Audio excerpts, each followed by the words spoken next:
Hey everybody, so Dr. Phil asked a really good question in our Facebook group last week about Nogi grips. Now, I just want to address gripping a little bit and then I'm going to show you a few techniques. There's absolutely no doubt that if you're going to focus on one aspect of strength for Jiu-Jitsu, it would be your grip, because grip is the interface between yourself and your opponent. If you can control your opponent with good grips, you can control their movement. If you don't have control over your opponent, you can't control their movement. But in saying that, it's no good to just hold on to someone and grip for dear life. Okay, just like the right grip at the right time is absolutely vital, the right grip that you hold on to for too long becomes really ineffective. So what we're going to look at today is some grips that you can use in a no-gi situation that you'll be able to actually move on from and use to control your opponent and attack them.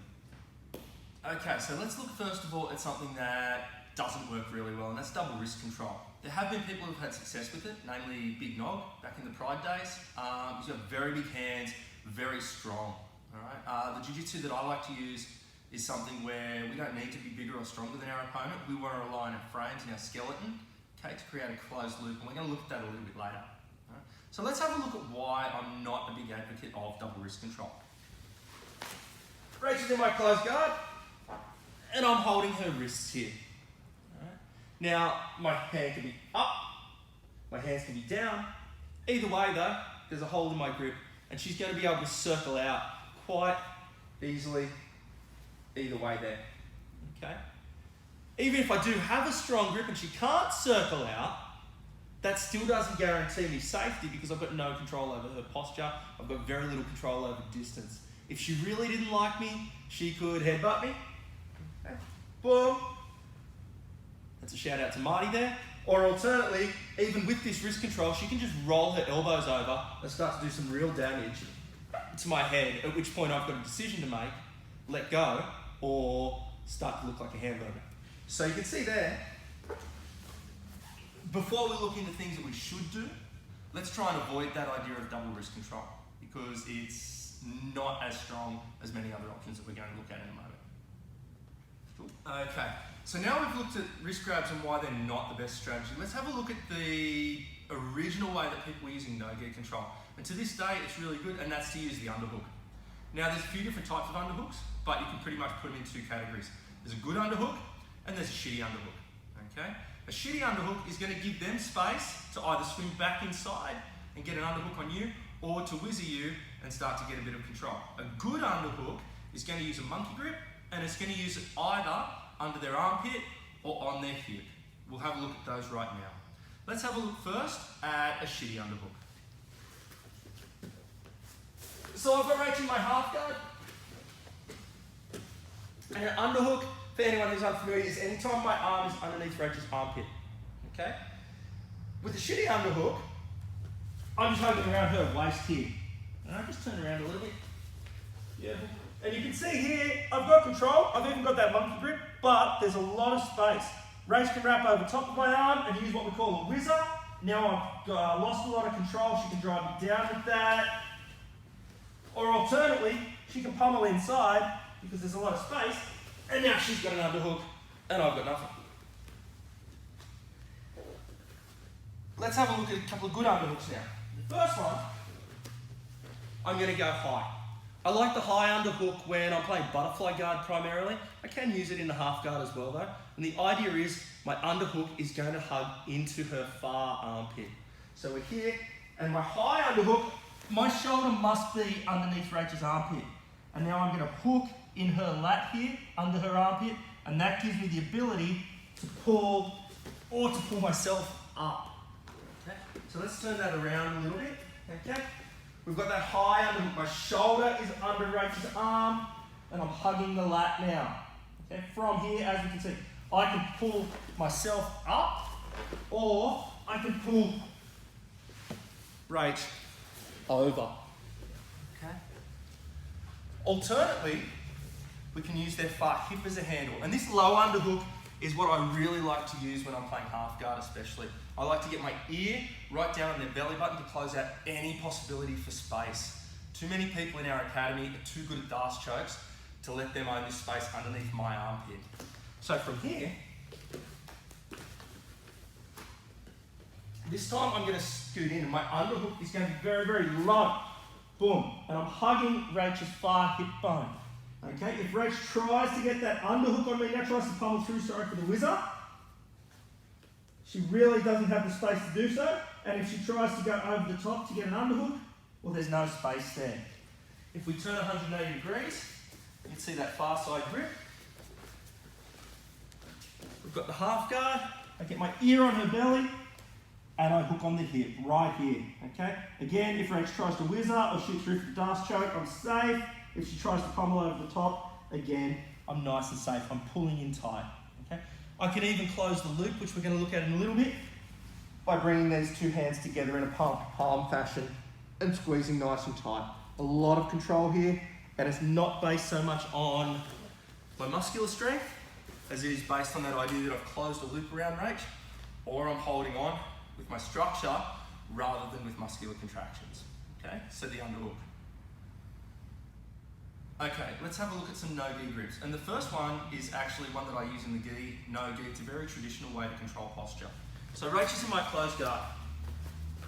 And the concept I'm going to explore all throughout this lesson is the idea of a closed loop. Okay? Creating a system where it's my skeleton that's doing the work rather than my muscles. So we're here, and a lot of people typically will grab collar and sleeve in the gi. Why? A few reasons. There's a lot of good attacking options there, sweeps, submissions, back takes. But let's face it, it's easy. It's there. Okay? One weakness to this is it doesn't control Rachel's posture incredibly well, and another weakness is it still leaves me quite vulnerable to punches. Okay, so you can see here, while I'm holding on, she's wailing away at my head, making me uglier than I already am. Okay? So what I want to do, I want to control her posture with a closed loop. I'm going to sit up to my elbow and my hand.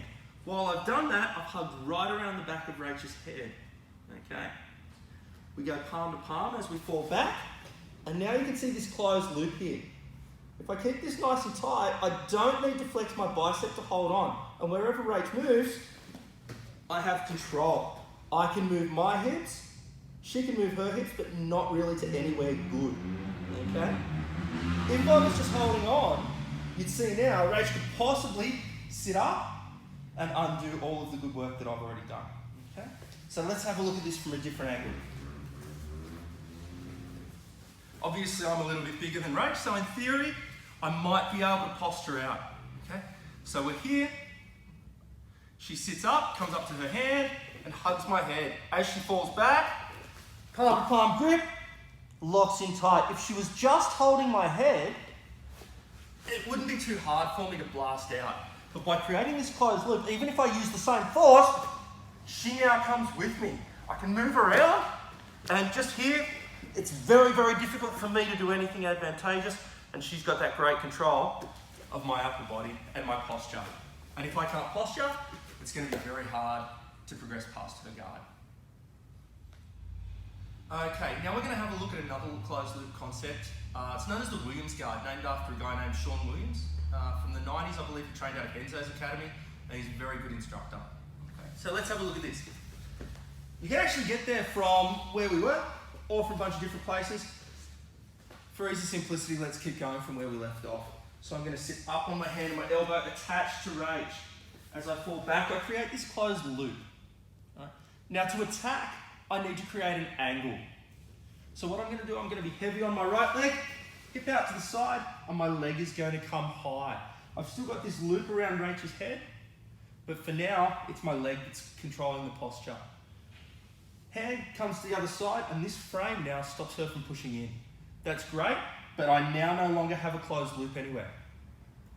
All right, Rach could posture up, and it's my leg strength against her body, or she could push into me, and even though I've got this frame, again, it's her whole body against my frame. So what I like to do is I take my right arm, I wrap under my leg, and we go palm to palm. Now we've still got this frame, we've still got this control of the posture, but we've also got a closed loop around Rachel's arm. And from here, we can really start to go to work attacking this side of the body, or if she pushes in, I can use my shin to wedge, come over, closed loop again with our triangle series, or have a range of options. So again, the Williams guard. We sit up, connect, fall back, close our loop. I create an angle, pass to the other side, my right arm comes under, and we go palm to palm here. Now I have a frame, I have control of her posture, and I have a closed loop. 3 really good things that happen for me, and it starts to create a real mess for Rach. Williams guard. Okay, so another way to grip them is to create that closed loop, and we're going to look at what we call a reverse Kimura grip. People are calling this the Great White grip, people call this a 2-on-1, a Russian. There's a whole bunch of different names for it. The name doesn't really matter so much as what we're doing with the technique. So let's have a look at this. I like to use it in butterfly guard, but you can also use it from your closed guard, from open guard, or even standing. So in this situation here, I'm going to take a cross grip of Rachel's wrist. I'm going to pass it across, and I'm going to grab her right wrist with my right hand. As we said, I don't want to rely on this because sooner or later she's going to be able to spin out, okay, or start to use her own counterattacks. I'm going to take my left hand, I'm going to look under her elbow and come through here. By bending her elbow, it stops her from posting, and I can use my legs to curl. Now what I do with this hand depends on what I want to do next. I can simply grab this reverse Kimura grip if I want. That's fine, there's no problems with that. I can tuck in underneath. That's also a very strong position. Or something I really like to do is now just control this wrist, and now I only need one hand. From here, I can start to come out and work a range of attacks, and it's very hard for Rach to get her wrist back. Okay? So again, we're setting up with the cross grip. I pass that arm across, control Rachel's wrist, shoot underneath her elbow and over the top, bending her arm. I can control my own wrist for that reverse Kimura grip.